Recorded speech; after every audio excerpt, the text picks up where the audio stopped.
On today's episode, I talk about my review of the Disney remake live action movie, The Lion King, and I also talk about how The Empire Strikes Back and The Last Jedi have very important similarities that's gonna help us understand and get excited for the Rise of Skywalker. So sit back, relax, and I'll talk about it all after the intro.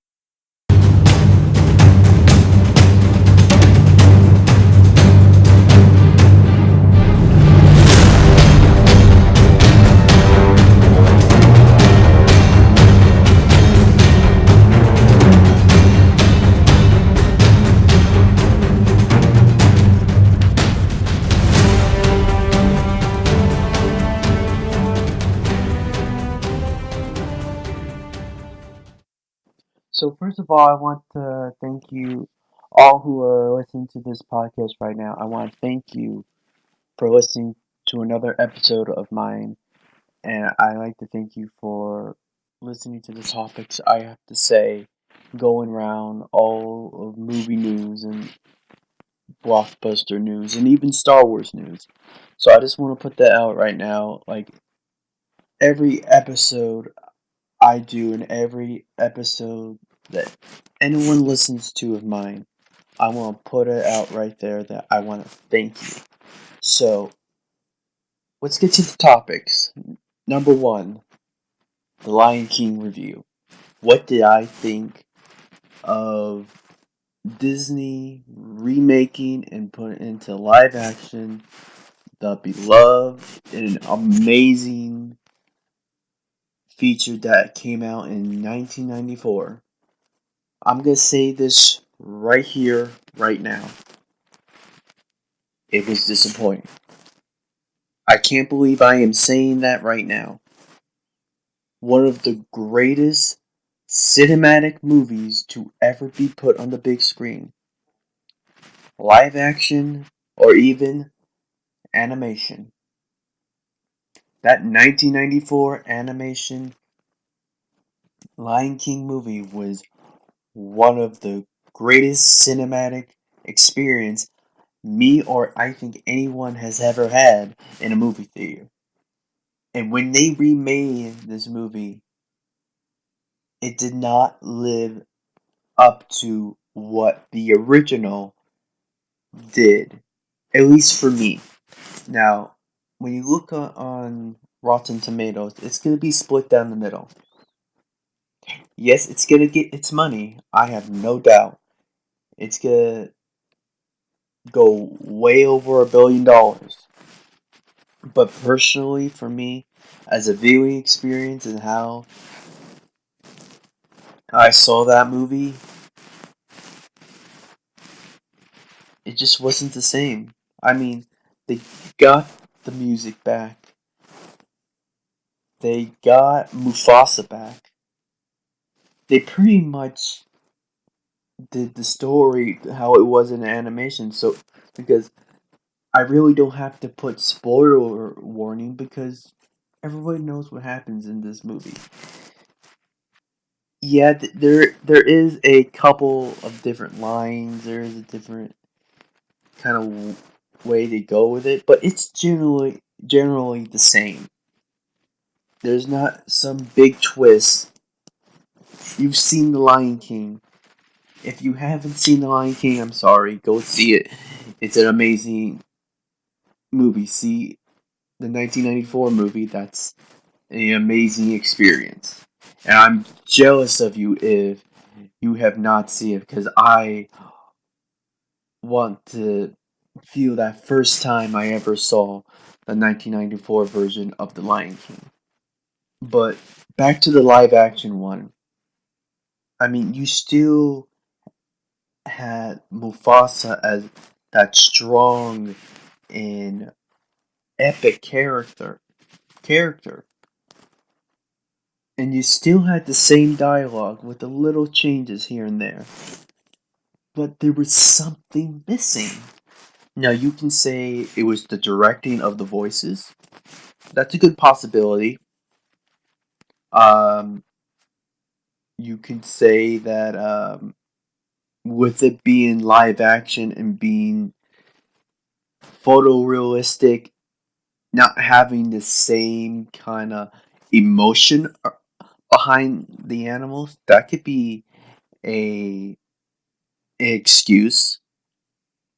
Because if you look at this movie has such tremendous special effects that I feel like I was watching National Geographics. I felt like I was watching a safari documentary. That's how real I thought it was. And yes, that's amazing, but I think at the end of the day, that might have been their downfall.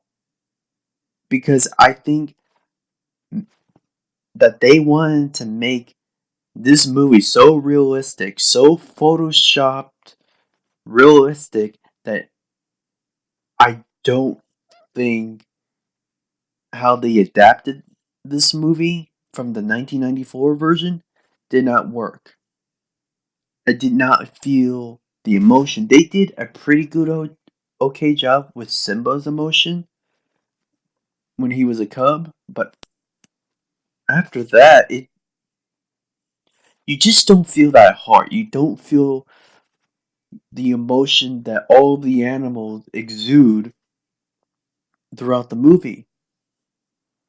You just don't feel it. And that's a shame because there were so many great emotional parts in the original Lion King, because I always had questions with them making it live action. How are they going to give out those emotions that the animation did? How are they going to give those emotions through Mufasa's death? How are they going to give the emotion when Simba sees Mufasa ghost again? How are they going to do that?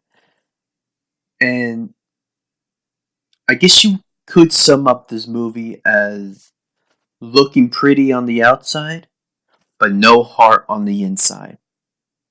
Because, like I said, it's pretty. It really is. No doubt. What Jon Favreau did with this movie was amazing. If we're just talking about special effects, he took the technology that he used for the Jungle Book and upgraded like 10 times more. It was just truly amazing.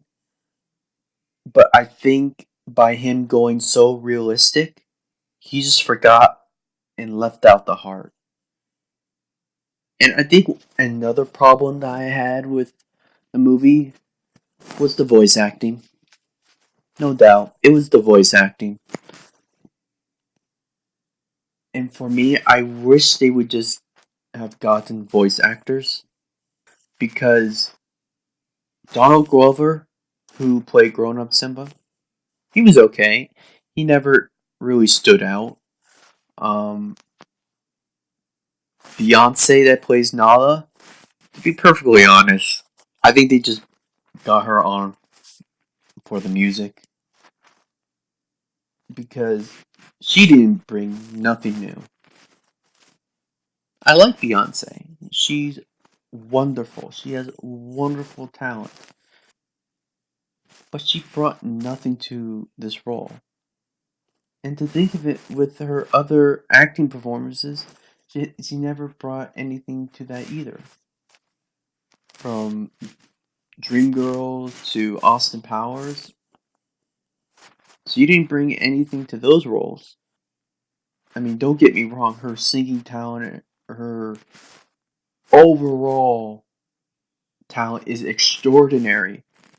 But I just don't think one of her great and many, many talents is acting.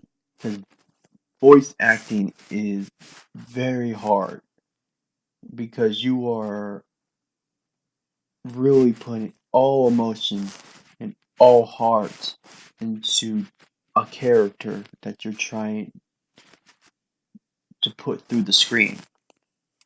And I just didn't think that she did that. And she's not the only one. I thought pretty much everyone was like that besides Timon and Pumbaa. They were probably the highlight for me. But as soon as they sang Hakuna Matata, no. No.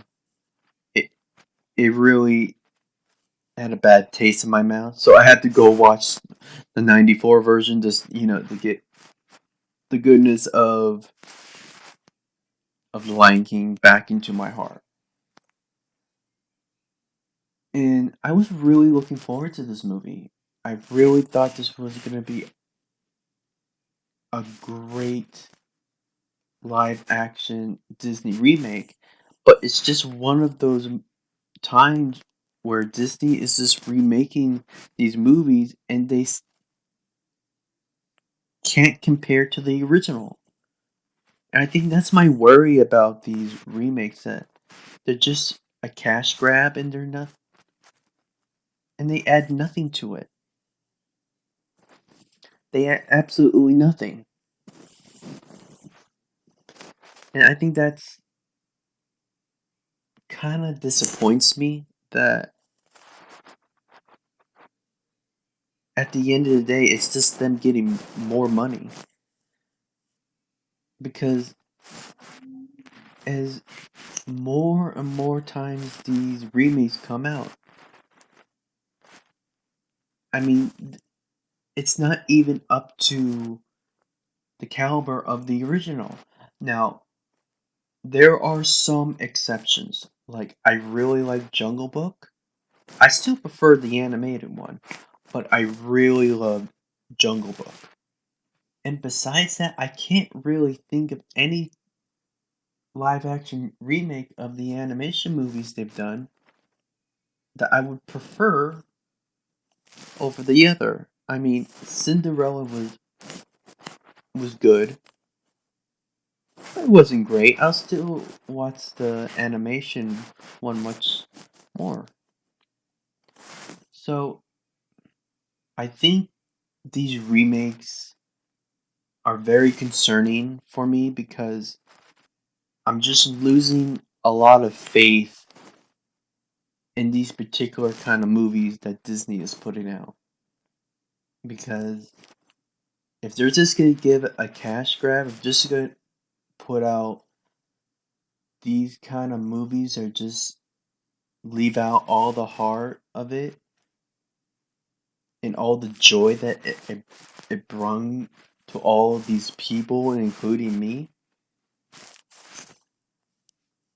Disney's not going to get my money for that. You're going to actually have to put good effort behind these movies. You have to replicate somehow, some way, the heart and the joy and the emotion that they had from the animation.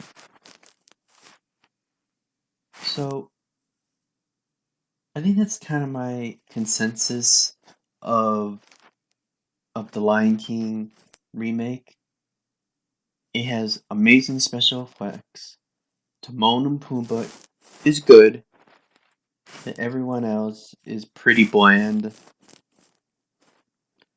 And like I said, I would describe this movie in a couple of words.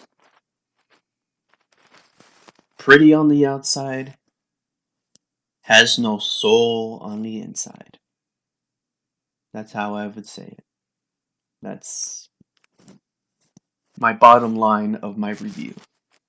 So, to topic number 2, I want to talk about a little bit of Star Wars. And I was watching the original trilogy leading up to the Rise of Skywalker. And obviously I'm going to watch the prequels and even going to watch Force Awakens and The Last Jedi. And there was a couple of things that I learned watching the original trilogy, and specifically The Empire Strikes Back. One, the puppy that I just got loves Star Wars. My new puppy loves Star Wars. And that just proves that it doesn't matter if you're boy, girl, man, woman. You can be even a dog and you can love Star Wars. So I just thought that was pretty funny that my new puppy dog is just captured by Star Wars. I think that's just cool. And also that he's also scared of Jabba the Hutt, so I mean at some age we were all scared of Jabba the Hutt, right?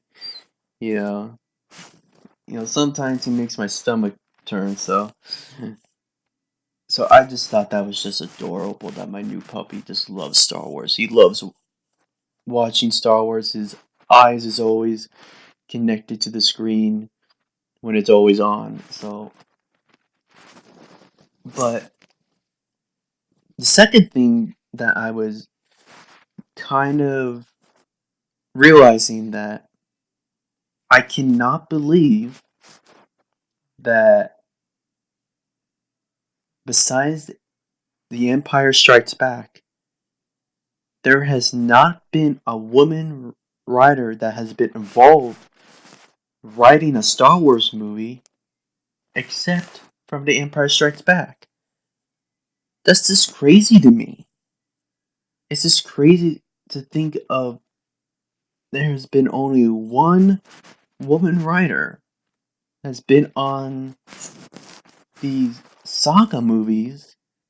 It's just crazy to me because there's so many great women writers living today. Now, there are great women writers that are involved in Star Wars. They do novels, they do comics. Heck, they even are in story groups. But I am really, really excited for women writers and even women directors to start coming in to the Star Wars universe. Because women writers in Star Wars lately have been really good.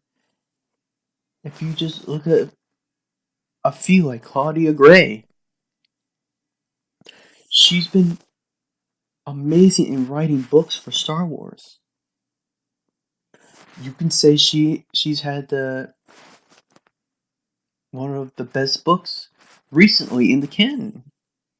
She's been really writing terrific stories. She's a great storyteller, and I truly enjoy her work. But I want good storyteller from women to start getting into these movies. The main movies. It could be an anthology movie. It can be a trilogy. It could it could be whatever. I just want to see more of women writers into these Star Wars projects because I think that's what made the Leia and Han romantic arc in that particular movie of The Empire Strikes Back so good. To be perfectly honest, for a long time, Han and Leia was my favorite romantic arc in movies. That was that was before Rey and Ben took my number one place, and we're going to see how that ends in the Rise of Skywalker. But how their dialogue was written, how it all came to an end, and having such classic lines with Leia saying "I love you" and Han saying "I know." Oh, that's just such great dialogue. It really is. And Now I don't know how much of the writing was divided, but man, we just need to get more women writers into the Star Wars movies. I'm a real advocate for that because even though JJ and Ryan Johnson did a pretty good job of writing a romance between Rey and Ben, I would just like to see it from a woman's point of view, a romance from a woman's point of view in a Star Wars template. I would just love to see that. I would really love to see that. But the other thing that I got from The Empire Strikes Back that maybe it just all of a sudden dawned on me, but in similar ways, but they are totally different. How the Kylo Ren and Rey scene towards the end of The Last Jedi, you can see that it's sort of similar to how Luke and Vader's last scene through the Force was kind of similar because I'll start with the Vader one. That after the whole aftermath of saying "I am your father," cutting off the arm, and everything that Luke is dealing with, Vader is still connected to him, saying, "Stay with me, come with me. It is your destiny." And everything just before the Falcon was trying to go into hyperdrive and to escape from the Empire, he was telling him to stay with me so we could take down the Emperor. He was putting out his hand in a way through the Force. And right when that hit into hyperdrive, that was kind of like the door shutting for Vader at that very moment. It was kind of like in his mind, that was his last shot to ever being with his son. And I kind of thought in that moment, how he lost Luke in thinking that he lost him was kind of like, I just lost a little piece of Padme. Because if you look through all the comments in the canon, he's always trying to bring Padme to life. He's always trying to get closer to Padme some way or somehow. And I was thinking about that. It's like that would be really interesting if by his son to also have to have that connection through his son, what that he never thought that he had. He wants to have that, but also to have him close to him is in a way having Padme, his wife, close to him. I always thought that was interesting because he always just throughout all of his life tried and tried and tried to get close to her. And what really sold that last scene in Empire Strikes Back with Vader was the silence.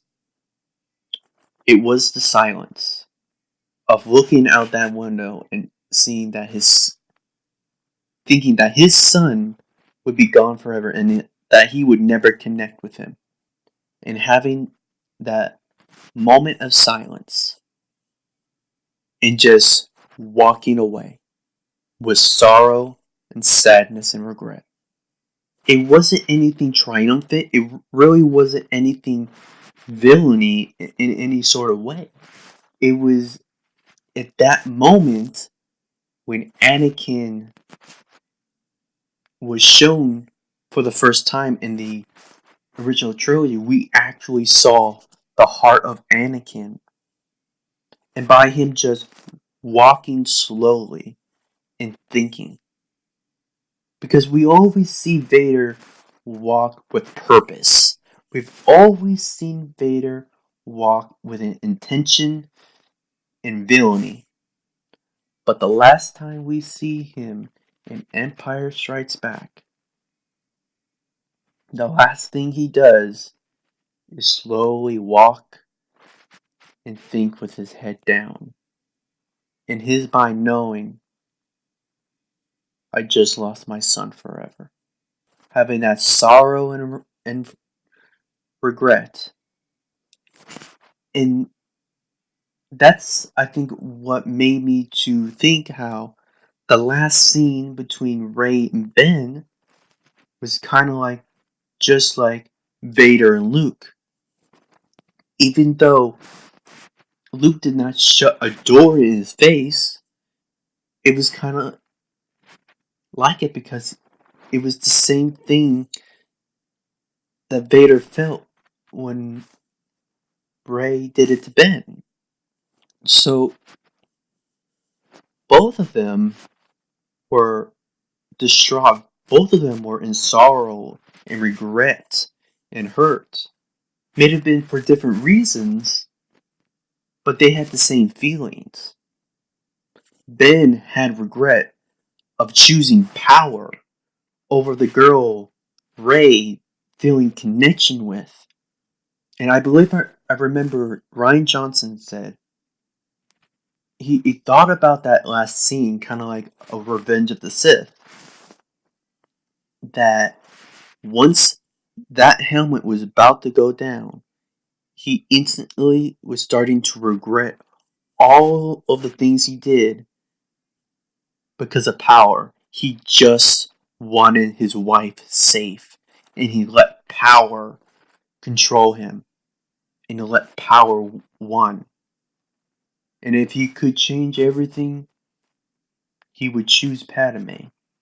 And so, now that I've thought about those two scenes, and we know how Return of the Jedi ended with the redemption of Vader. Now, I don't think Ben Solo's redemption is going to be just like Vader's, because that just wouldn't make sense for the story purposes in the sequel trilogy. I believe in some way or form, Ben Solo's redemption will be telling a different story for his story arc purposely. Because I think we all know that that door between their force connection between Ben and Rey is not going to stay up forever. Let's get that across right here, right now. Some way, some form, their force connection is going to be active again in the Rise of Skywalker. Now, I don't know how that's going to lead to his redemption. I don't know how that's going to lead to their relationship. But what I do know is by looking back at the Empire Strikes Back and the closing moments with Vader, I think you can look to that and see there was a purpose for Vader feeling that way, and there was a purpose for Rey shutting the door and for Ben feeling the way that he exactly felt. And all that's going to lead to is redemption. That's going to lead to rekindling his relationship with Rey. However,